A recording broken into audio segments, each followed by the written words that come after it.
So on the camera run here at Sony, we found the PMW-300. And in fact, here at IBC this year, we're shooting actually with the PMW-200. What is it? Well, basically, for a lot of people down the years that have been using the PMW-EX3, this is the successor. It brings a whole load of new features. We still have the same half-inch sensor. We've got interchangeable lenses, so again with a familiar lens. What's new about it? Well, we have now a better viewfinder on it, whereas before with the old EX3 we had a sort of monocular snap-on.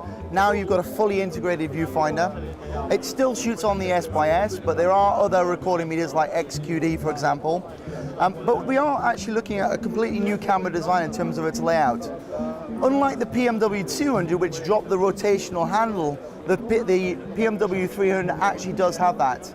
So if I give you a quick walk around the camera, we've got the interchangeable lens, and there are a couple of options. So you've got 14 times or 16 times. It comes with the F-mount, so you can take the Fujinon ACM21, so if you want to go maybe 2/3 inch or half-inch proper A&G style lens on it if you want.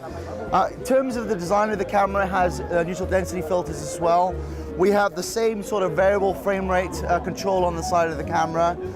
Things that you expect to find on a Sony camera like gain, white balance, shutter, all where they should be. At the back of the camera we have audio controls, so they are protected. So for example, you can change the dial.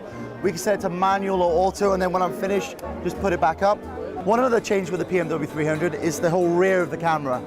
So unlike the PMW-EX3 where it had a slightly raised shoulder pad, this now has a system which allows you to put it onto the shoulder rather than against the shoulder. So it makes it ergonomically a little bit easier to use. The back of the camera is very familiar, so we have the S/S slots are now located at the back, whereas they used to be on the side on the EX3. We have the same BPU powering system, so the BPU-30s, the 60s will go on this quite happily. They do have a new battery system, which actually allows you to take a power out from the camera as well. You might say, why is that important? Well, they do have this little box that clips onto this camera, which is called the CBK-WA100. And this allows you to do a number of things, like streaming from the camera, or uploading to the web via a cloud service, or even back to your private server sat in your station. Other connections on the back here are, for example, serial digital SDI outputs.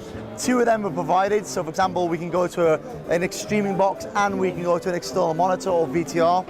We have timecode in or out with a little switch to control that.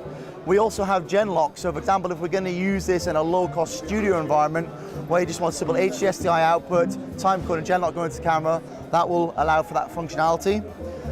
DC, and we have also audio outputs as you'd expect. Like I said, the PMW-EX3 did have the rotational hand grip.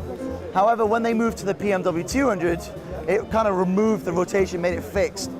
But with this camera, they're going to retain it, so you can rotate it full 45 degrees. The camera is very easy to use. It's ergonomically been redesigned to make it go on the shoulder rather than against the shoulder. In terms of image quality, it's pretty much the same as the EX1, the EX3 and the PMW-200. However, it does have the all-important XD cam 50 megabits. But one other thing, this will be getting XAVC next year, which is really important for those people who are thinking about future-proofing their camera. So we think if you're looking for maybe a slightly larger handy cam, which gives you the functionality of a sort of on-the-shoulder camera rather than a full shoulder camera, then this is the camera for you.